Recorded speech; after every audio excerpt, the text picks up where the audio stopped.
কেন্দ্রের নতুন সরকার রাজ্যগুলিতেও কি এবার ইউপিএ আমলে নিয়োগ করা রাজ্যপালদের রাজ্যপাঠ শেষ হতে চলল? মঙ্গলবার উত্তরপ্রদেশের রাজ্যপালের পদ থেকে বনওয়ারি লাল যোশী ইস্তফা দেওয়ার পর রাজনৈতিক মহলে এই জল্পনা তুঙ্গে। রাজনৈতিক মহলের একাংশের মতে কংগ্রেস ঘনিষ্ঠ সব রাজ্যপালই যাতে পদত্যাগ করেন তার জন্য বিজেপি কৌশলে চাপ তৈরি করছে, যার ইঙ্গিত মিলেছে মঙ্গলবারের রাজনাথ সিংহর মন্তব্য থেকে।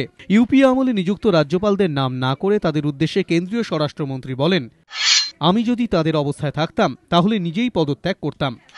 কর্ণাটকের রাজ্যপাল হংসরাজ ভারদ্বাজ অবশ্য মনে করেন না রাজনাথ সিংহ এই মন্তব্য করে রাজ্যপালদের সরে যেতে বলেছেন।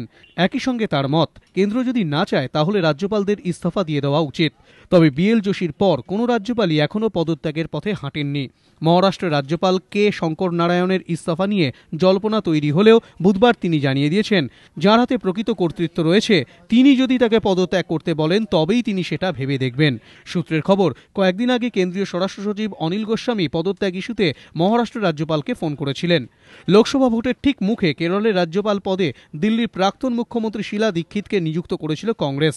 এদিন সেই শীলার পদত্যাগ ঘিরেও জল্পনা তুঙ্গে ওঠে। যদিও সূত্রের খবর, ইস্তফার সম্ভাবনা খারিজ করে দিয়েছেন কেরলের রাজ্যপাল শীলা দীক্ষিত। রাজস্থানের রাজ্যপাল মার্গারেট আলভা তাঁর ইস্তফা জল্পনায় জল ঢেলেছেন। I have not been asked to resign, so I do not know anything about the others. অসমের রাজ্যপাল জানকী নায়ক পট্টনায়কও তার পদত্যাগের সম্ভাবনা মঙ্গলবারই উড়িয়ে দেন।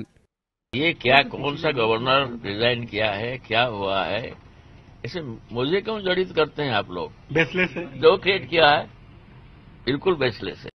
ইউপি আমলে নিযুক্ত রাজ্যপালদের এখন পদে থাকা উচিত কিনা তা নিয়ে কংগ্রেস বিজেপির মধ্যে রাজনৈতিক তরজাও তুঙ্গে। এবিপি আনন্দ।